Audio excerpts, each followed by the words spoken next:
اے محمد صلی اللہ علیہ وسلم، بنی اسرائیل سے پوچھو کہ ہم نے ان کو کتنی کھلی نشانیاں دی، اور جو شخص اللہ کی نعمت کو اپنے پاس آنے کے بعد بدل دے تو اللہ سخت عذاب کرنے والا ہے۔ اور جو کافر ہے ان کے لیے دنیا کی زندگی خوشنما کر دی گئی ہے، اور وہ مومنوں سے تمسخر کرتے ہیں، لیکن جو پرہیزگار ہے وہ قیامت کے دن ان پر غالب ہوں گے، اور اللہ جس کو چاہتا ہے بے شمار رزق دیتا ہے۔ پہلے تو سب لوگوں کا ایک ہی مذہب تھا، لیکن وہ آپس میں اختلاف کرنے لگے، تو اللہ نے ان کی طرف بشارت دینے والے اور ڈر سنانے والے پیغمبر بھیجے، اور ان پر سچائی کے ساتھ کتابیں نازل کی، تاکہ جن امور میں لوگ اختلاف کرتے تھے ان کا ان میں فیصلہ کر دے۔ اور اس میں اختلاف بھی انہی لوگوں نے کیا جن کو کتاب دی گئی تھی، باوجود یہ کہ ان کے پاس کھلی ہوئے احکام آ چکے تھے، اور یہ اختلاف انہوں نے صرف آپس کی ضد سے کیا۔ تو جس امر حق میں وہ اختلاف کرتے تھے، اللہ نے اپنے مہربانی سے مومنوں کو اس کی راہ دکھا دی، اور اللہ جس کو چاہتا ہے سیدھا راستہ دکھاتا ہے۔ کیا تم یہ خیال کرتے ہو کہ یوں ہی بہشت میں داخل ہو جاؤ گے؟ اور ابھی تم کو پہلے لوگوں کسی مشکلیں تو پیش آئی ہی نہیں، ان کو بڑی بڑی سختیاں اور تکلیفیں پہنچیں، اور وہ صعوبتوں میں ہلا ہلا دیے گئے، یہاں تک کہ پیغمبر اور مومن لوگ جو ان کے ساتھ تھے سب پکار اٹھے کہ کب اللہ کی مدد آئے گی۔ دیکھو، اللہ کی مدد آن قریب آنا چاہتی ہے۔ اے محمد، لوگ تم سے پوچھتے ہیں کہ اللہ کی راہ میں کس طرح کا مال خرچ کریں۔ کہہ دو کہ جو چاہو خرچ کرو، لیکن جو مال اللہ کی راہ میں خرچ کرنا چاہو وہ درجہ بدرجہ اہل استحقاق، یعنی ماں باپ کو اور قریب کے رشتہ داروں کو اور یتیموں کو اور محتاجوں کو اور مسافروں کو سب کو دو، اور جو بلائی تم کرو گے اللہ اس کو جانتا ہے۔ مسلمانوں، تم پر اللہ کے راستے میں لڑنا فرض کر دیا گیا ہے، وہ تمہیں ناگوار تو ہوگا، مگر عجب نہیں کہ ایک چیز تم کو بری لگے اور وہ تمہارے حق میں بلی ہو، اور عجب نہیں کہ ایک چیز تم کو بلی لگے اور وہ تمہارے لیے مضر ہو، اور ان باتوں کو اللہ ہی بہتر جانتا ہے اور تم نہیں جانتے۔ اے محمد، لوگ تم سے عزت والے مہینوں میں لڑائی کرنے کے بارے میں دریافت کرتے ہیں۔ کہہ دو کہ ان میں لڑنا بڑا گناہ ہے، اور اللہ کی راہ سے روکنا اور اس سے کفر کرنا اور مسجد احرام یعنی خانہ کعبہ میں جانے سے بند کرنا اور اہل مسجد کو ان میں سے نکال دینا، جو یہ کفار کرتے ہیں، اللہ کے نزدیک اس سے بھی زیادہ گناہ ہے، اور فتنہ انگیزی خون ریزی سے بھی بڑھ کر ہے۔ اور یہ لوگ ہمیشہ تم سے لڑتے رہیں گے، یہاں تک کہ اگر مقدر رہے تو تم کو تمہارے دین سے پھر دے، اور جو کوئی تم میں سے اپنے دین سے پھر کر کافر ہو جائے گا وہ کافر ہی مرے گا۔ تو ایسے لوگوں کے اعمال دنیا اور آخرت دونوں میں برباد ہو جائیں گے، اور یہی لوگ دوزخ میں جانے والے ہیں جس میں ہمیشہ رہیں گے۔ جو لوگ ایمان لائے اور اللہ کے لیے وطن چھوڑ گئے اور کفار سے جنگ کرتے رہے، وہی اللہ کے رحمت کے امیدوار ہے، اور اللہ بخشنے والا اور رحمت کرنے والا ہے۔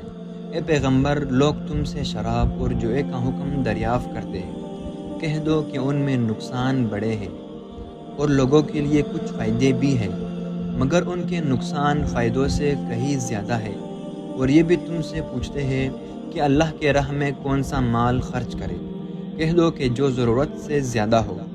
اس طرح اللہ تمہارے لیے اپنے احکام کھول کھول کر بیان فرماتا ہے تاکہ تم سوچو، یعنی دنیا اور آخرت کی باتوں میں غور کرو۔ اور تم سے یتیموں کے بارے میں دریافت کرتے ہیں۔ کہہ دو کہ ان کی حالت کی اصلاح بہت اچھا کام ہے، اور اگر تم ان سے مل جل کر رہنا یعنی خرچ اٹھا رکھنا چاہو تو وہ تمہارے بھائی ہے، اور اللہ خوب جانتا ہے کہ خرابے کرنے والا کون ہے اور اصلاح کرنے والا کون۔ اور اگر اللہ چاہتا تو تم کو تکلیف میں ڈال دیتا،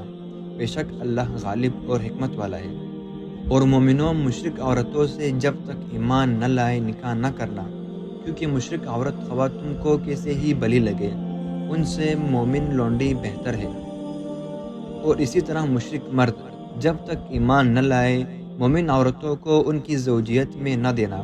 کیونکہ مشرک مرد سے خواہ وہ تم کو کیسا ہی بلا لگے، مومن غلام بہتر ہے۔ یہ مشرک لوگوں کو دوزخ کی طرف بلاتے ہیں اور اللہ اپنی مہربانی سے بہشت اور بخشش کی طرف بلاتا ہے، اور اللہ اور اپنے حکم لوگوں سے کول کول کر بیان کرتے ہیں کہ وہ نصیحت حاصل کرے، اور تم سے حیض کے بارے میں دریافت کرتے ہیں، کہہ دو کہ وہ نجاست ہے، سو ایام میں حیض میں عورتوں سے کنارہ کش رہو، اور جب تک پاک نہ ہو جاؤ ان سے مقاربت نہ کرو، ہاں جب پاک ہو جائے تو جس طریق سے اللہ نے ارشاد فرمایا ہے ان کے پاس جاؤ، کچھ شک نہیں کہ اللہ توبہ کرنے والوں اور پاک صاف رہنے والوں کو دوست رکھتا ہے۔ تمہاری عورتیں تمہارے کہتی ہیں تو اپنی کہتی میں جس طرح چاہو جاؤ، اور اپنے لیے نیک عمل آگے بھیجو، اور اللہ سے ڈرتے رہو، اور جان رکھو کہ ایک دن تمہیں اس کے روبرو حاضر ہونا ہے، اور اے پیغمبر ایمان والوں کو بشارت سنا دو، اور اللہ کے نام کو اس بات کا ہیلا نہ بنانا کہ اس کے قسمیں کھا کر سلوک کرنے اور پرہیزگاری کرنے اور لوگوں میں صلح و سازگاری کرنے سے رک جاؤ، اور اللہ سب کچھ سنتا اور جانتا ہے۔ اللہ تمہاری لغوی قسموں پر تم سے مواخذہ نہ کرے گا، لیکن جو قسمیں تم قصدلی سے کھاؤ گے ان پر مواخذہ کرے گا، اور اللہ بخشنے والا اور بردبار ہے۔ جو لوگ اپنی عورتوں کے پاس جانے کی قسم کھا لے ان کو 4 مہینے تک انتظار کرنا چاہیے، اگر اس عرصے میں قسم سے رجوع کر لے تو اللہ بخشنے والا مہربان ہے، اور اگر طلاق کا ارادہ کر لے تو بھی اللہ سنتا اور جانتا ہے۔ اور طلاق والی عورتیں 3 حیض تک اپنے تئیں روکے رہے، اور اگر وہ اللہ اور روز قیامت پر ایمان رکھتی ہے تو ان کو جائز نہیں کہ اللہ نے جو کچھ ان کے شگم میں پیدا کیا ہے اس کو چھپائے، اور ان کے خاوند اگر پھر موافقت چاہے تو اس مدت میں وہ ان کو اپنی زوجیت میں لینے کے زیادہ حقدار ہے،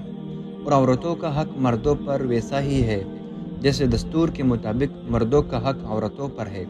البتہ مردوں کو عورتوں پر فضیلت ہے، اور اللہ غالب اور صاحب حکمت ہے۔ طلاق صرف 2 بار ہے، یعنی جب 2 دفعہ طلاق دی جائے تو پھر عورتوں کو یا تو بطریق شائستہ نکاح میں رہنا دینا ہے یا بلائی کے ساتھ چھوڑ دینا ہے، اور یہ جائز نہیں کہ جو مہر تم ان کو دے چکے ہو ان میں سے کچھ واپس لے لو، ہاں اگر زن و شوہر کو خوف ہو کہ وہ اللہ کی حدوں کو قائم نہیں رکھ سکیں گے، تو اگر عورت خاوند کی ہاتھ سے رہائی پانے کے بدلے میں کچھ دے ڈالے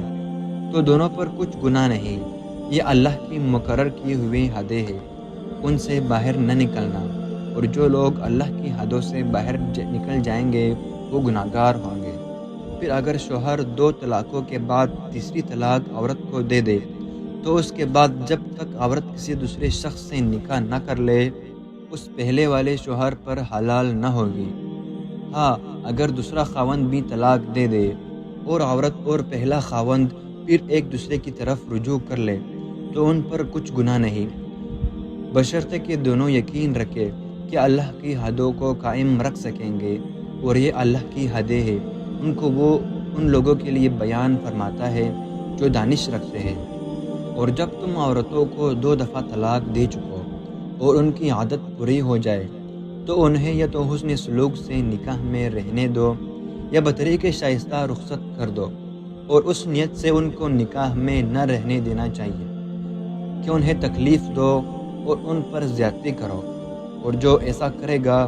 وہ اپنا ہی نقصان کرے گا، اور اللہ کے احکام کو ہنسی اور کھیل نہ بناؤ، اور اللہ نے تم کو جو نعمتیں بخشی ہیں اور تم پر جو کتاب اور دانائی کی باتیں نازل کی ہے جن سے وہ تمہیں نصیحت فرماتا ہے ان کو یاد کرو، اور اللہ سے ڈرتے رہو، اور جان رکھو کہ اللہ ہر چیز سے واقف ہے۔